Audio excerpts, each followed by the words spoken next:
17e heure. L'âme suit Jésus dans ses miracles et lui demande de faire le grand miracle de la résurrection de toutes les âmes dans la divine volonté. Mon Jésus, vie de mon cœur, votre amour n'arrête pas. Vous retournez au temple pour enseigner au peuple les paroles divines. Pendant que les grands et les savants ne veulent pas vous reconnaître, de pauvres ignorants et un peuple souffrant se rassemblent tout à coup autour de vous. Ils sont attirés par vos manières douces et plaisantes et par votre voix enchanteresse.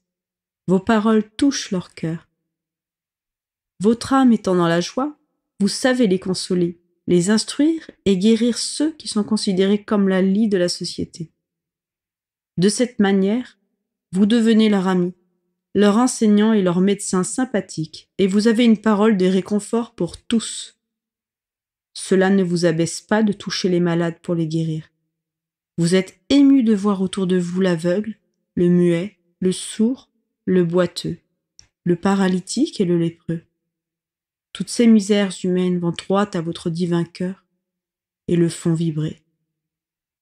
Oh, comme votre cœur se brise en voyant transformer en misère la même nature humaine qui, pourtant, est sortie si belle et parfaite de vos mains créatrices.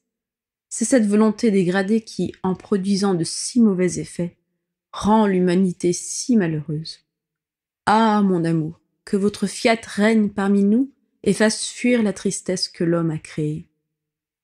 Je laisse mon « je vous aime » couler dans l'action à travers laquelle vous rendez la vue à un aveugle pour que tous apprennent que c'est votre divine volonté. Combien d'aveugles ne l'aperçoivent pas?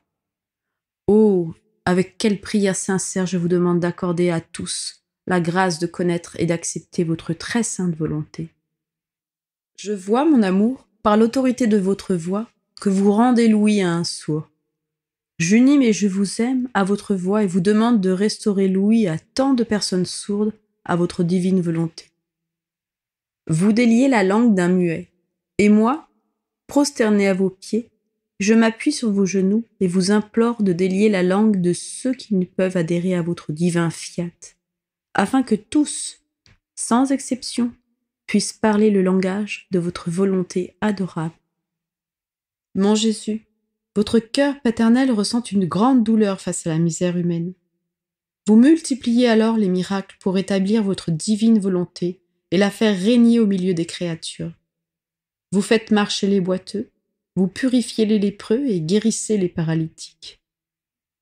Et moi, mon céleste Sauveur, en vous accompagnant toujours avec mon « je vous aime », je vous adore, je vous bénis, je vous remercie, je vous demande de guérir ceux qui boitent dans votre volonté afin de purifier les générations humaines de la lèpre de la volonté humaine qui les a déformées dans leur esprit et peut-être aussi dans leur corps, et de guérir tous ceux qui sont paralysés à cause de leur propre volonté. Mon amour, la volonté humaine est l'auteur de tant de maux.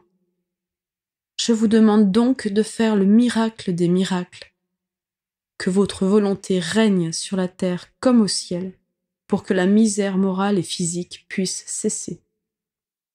Mon cher bien-aimé, durant votre vie publique, vous n'avez jamais cessé de répandre partout votre parole divine, et vous avez consolé les affligés.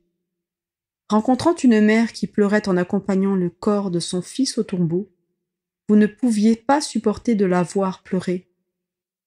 Vous vous êtes approché de la tombe, avez ramené son fils à la vie et l'avez redonné à sa mère. Mon amour, mais je vous aime vous accompagne dans toutes les situations où vous redonnez la vie à ceux qui l'avaient perdue. Par ces actes, je vous supplie de ramener à la vie tant d'âmes mortes à votre divine volonté afin de sécher leurs larmes. Plus qu'une mère, votre divine volonté pleure depuis tant de siècles de voir un si grand nombre de ses enfants morts à sa vie.